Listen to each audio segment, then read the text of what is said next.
Non metal है इसलिए वो गैस बनाता है, हाइड्रोजन नॉन मेटल है इसलिए वो गैस बनाता है। जैसे इसमें दिया हुआ बहुत सारे एग्जाम्पल है, SO3 है और आपका CH4 मीथेन गैस है एटसेट्रा, जितने भी हैं। तो समझ में आ रहा है ना आप लोग को? क्वेश्चन में कहीं भी अगर आ गया जिसमें ऐसे गैसेस आ गए जिसमें वन एटम हो तो वहाँ पे गामा की वैल्यू क्या होगी? 5.3 होगी। अब यहाँ पे एक स्मॉल एफ काम करता है, यहाँ पे डिग्री ऑफ फ्रीडम क्या काम करता है, ठीक है ना? हम बता दें डिग्री ऑफ फ्रीडम क्या होता है। मान लीजिए आपका एक बीकर है, ठीक है ना?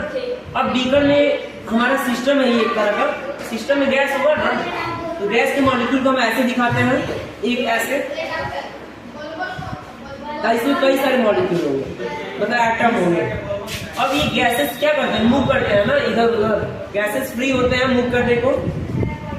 तो ये गैसेस जिधर मूव कर सकते हैं, मान लेते हैं एक बार इधर मूव किया, एक बार इधर मूव किया, एक बार इधर मूव किया, एक बार इधर मूव किया, दिख रहा है? अब ये गैस जितने डायरेक्शन की ओर मूव करते हैं उसी को उसका डिग्री ऑफ फ्रीडम कहा जाता है। क्या कहा जाता है? जो हमारे गैस के एटम है वो जिस डायरेक्शन में मूव कर पाते हैं उसको उसका डिग्री ऑफ फ्रीडम कहा जाता है। मतलब कितनी ओर वो फ्री है, कितने डायरेक्शन की ओर वो फ्री है, समझ में आ रहा है? और इसको F से डिनोट किया जाता है। किससे डिनोट किया जाता है? स्मॉल f से। और इसका फॉर्मूला क्या होता है? ये एटम पे डिपेंड करता है, इसका फॉर्मूला इससे ठीक नहीं होगा। बोलिए हाँ, आपका फोन तो यहाँ है, कोई बात नहीं।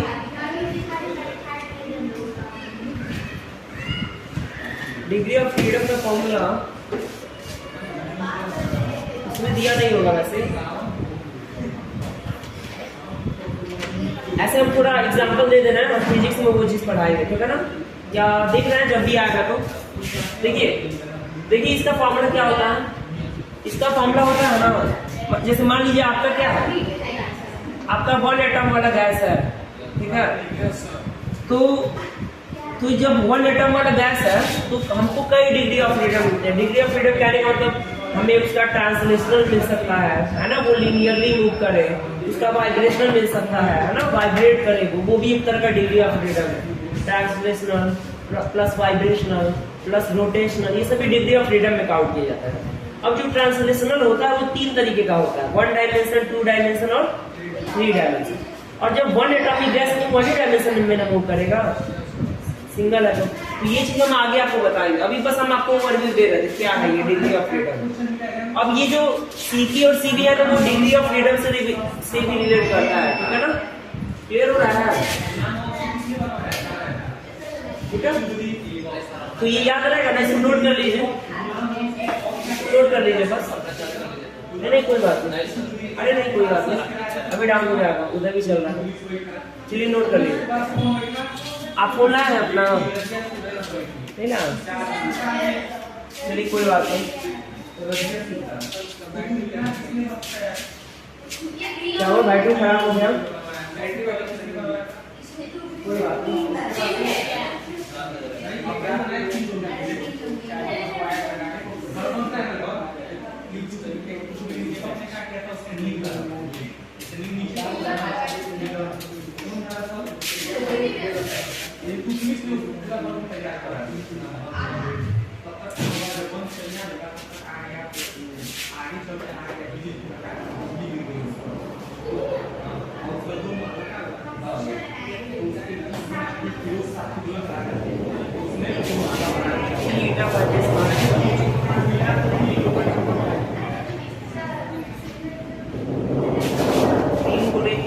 नंबर ऑफ एटम माइनस एक का रिलेशन 0 होगा ना? अच्छा, इस फॉर्मूले से आ जाएगा, यही आपका फॉर्मूला होता है ना? फॉर्मूला यही होता है डिग्री ऑफ फ्रीडम का। मैं साइड में लिख सकता है, जहाँ पे ये R मालूम क्या है? ये रिलेशन है, ये एंड जो है नंबर ऑफ एटम है, क्या है? अभी आप लोग समझ भी जाएंगे, हम इसलिए इसको बताना चाह रहे हैं ना कि वो आपके लिए आसान हो जाएगा, आपको रटना नहीं पड़ेगा। अब देखिए ये एन क्या है? नंबर ऑफ एटम है, ठीक है? और R ये क्या है? Relation, independent relation. मतलब एक समय में 2 ही रिलेशन बन सकता है। मान लीजिए आपके 2 एटम है, एक समय में 2 ही एटम जुड़ेगा तो उसका एक रिलेशन हो गया जिसको इंडिपेंडेंट रिलेशन कहा जा रहा है। तो दो अगर एटम है तो दो के बीच कितना इंडिपेंडेंट रिलेशन बनेगा? एक बनेगा, मतलब पेयर बना। तो ये आपका एक बार होगा, तो यहाँ पे इसका वैल्यू कितना हो जाएगा? 1 हो जाएगा, है ना। अब मान लीजिए कोई एटम ही नहीं है, तब यहाँ पे कितना वैल्यू आएगा? 0 आ जाएगा। क्लियर हो रहा है? तो यहाँ पे ना आप चाहे तो शॉर्ट फॉर्म में भी आप इस फॉर्मूले का यूज कर सकते हैं Ct और Cp को बनाने के लिए, मतलब उसको जो है ना आप इससे भी रिलेट कर सकते हैं। कैसे? तो हम यहाँ पे सिखा रहे हैं। देखिए 1 एटम वाले के लिए हमारा n की वैल्यू कितनी हो जाएगी? फॉर 1 एटम n की वैल्यू क्या हो जाएगी? यानी n की वैल्यू 1 ही होगी ना, n नंबर ऑफ एटम है, 1 हो जाएगी। और रिलेशन, अब एक अगर एटम है तो इंडिपेंडेंट रिलेशन कितना बनेगा? अब दो ही के बीच हम पेयरिंग बना देंगे, कितना पेयर बनेगा? अगर एक एटम है, एक भी नहीं, यानी 0 हो जाएगा। यहाँ पे इंडिपेंडेंट रिलेशन जो है वो कितना हो जाएगा? 0। अब इसमें रखेंगे तो स्मॉल f की वैल्यू कितनी आ जाएगी? 3 ना, 3 आ जाएगी। कहने का मतलब यहाँ पे ये जो वैल्यू ऊपर वाला लिखा हुआ है ना, ये जो ऊपर वाली वैल्यू है ये f है, क्या है? Small f। क्लियर हो रहा है? सब में यहाँ पर भी स्मॉल f है, यहाँ पर भी स्मॉल f है, यहाँ पर भी स्मॉल f है, इधर नहीं है स्मॉल f, केवल और केवल Cp वाले में है। क्लियर हो रहा है? अब आप बताइए, जब यहाँ पे n की वैल्यू 2 हो तब कितना इंडिपेंडेंट रिलेशन बनेगा? अगर 2 एटम हो, n की वैल्यू 2 हो, तो इंडिपेंडेंट रिलेशन एक बनेगा ना, पेयर एक बनेगा, एक जोड़ा बनेगा।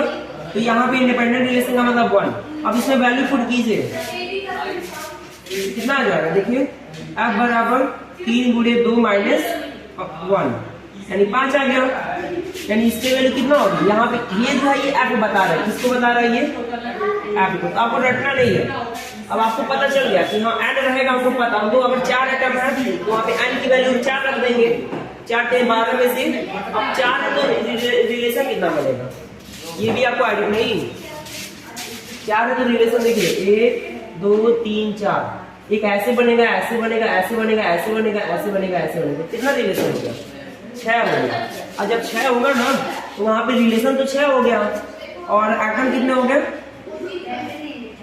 तो 3 गुणे 4, सॉरी 3 है ना, 3 गुणे 4 माइनस 6, यानी आंसर कितना आ गया? 6। तो वहां पे 6/2 बार आपका Cd की वैल्यू आएगी। कुछ क्लियर हो रहा है आप लोगों को? मतलब इसीलिए हम ये चीज बिजनेस में अच्छे से आपको समझ में आएगा, वहां पर भी बताया जाता है। तो आप बस फॉर्मूले नोट कर लीजिएगा, और जो हमने 1-2 एग्जाम्पल एक आध लिखा हुआ उसको नोट कर लीजिएगा।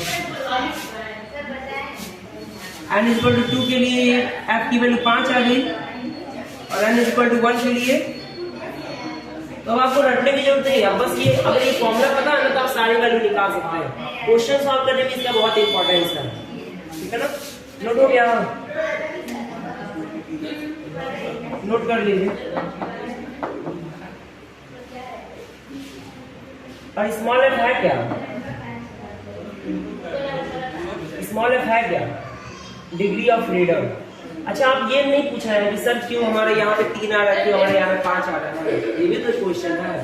तो जब बॉन्ड सिंगल एटम होता है ना, तो सिंगल एटम 3 डायमेंशन में मूव कर सकता है, x एक्सिस में, y एक्सिस में और z एक्सिस में। इसीलिए ये 3 दे रहा है।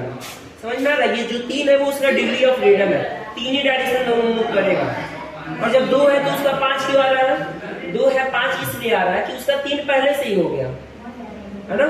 3 उसका x y z में पहले से हो गया। जो 2 एक्स्ट्रा आ रहा है वो उसका, एक है आपका वाइब्रेशनल और दूसरा क्या है? रोटेशनल। पहला ट्रांसलेशनल, दूसरा वाइब्रेशनल। वाइब्रेट करता है वो, है ना? देखिए ये वाइब्रेट कर रहा है, वाइब्रेट भी कर रहा है, और एटम इधर उधर मूव भी कर रहा है, साथ ही साथ उसमें घूम भी रहा है, ठीक है ना? वही हमारा क्या कह रहा था? 5 इसका डिग्री ऑफ फ्रीडम। ऐसे धीरे धीरे आप लोग इमेजिन करेंगे, उस चीज को समझते जाएंगे। अभी थोड़ा ही आपको समझना, ज्यादा आपको डीप नहीं जाना, ठीक है ना?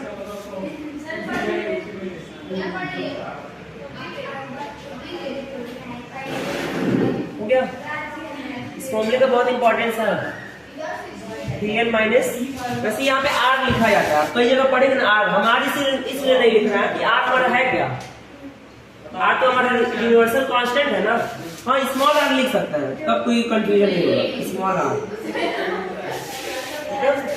शॉर्ट फॉर्म, अगर आपको आप देखिए अपने मन से कुछ भी लिख सकते हैं, बस आपको पता होना चाहिए जो आपने लिखा है वो क्या है, ठीक है। वैसे हमने अपने मन से ये नहीं लिखा है, सारा बुक वाला है।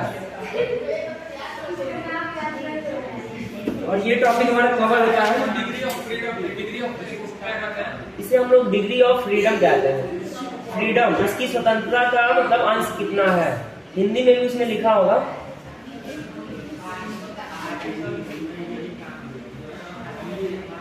वैसे इसमें ये हेडिंग दिया नहीं हुआ, डिग्री ऑफ फ्रीडम, ये फिजिक्स में आप लोग पढ़ेंगे, लेकिन फिर भी थर्मोडायनेमिक्स में ये बताया जाता है, इसलिए हम बता रहे हैं।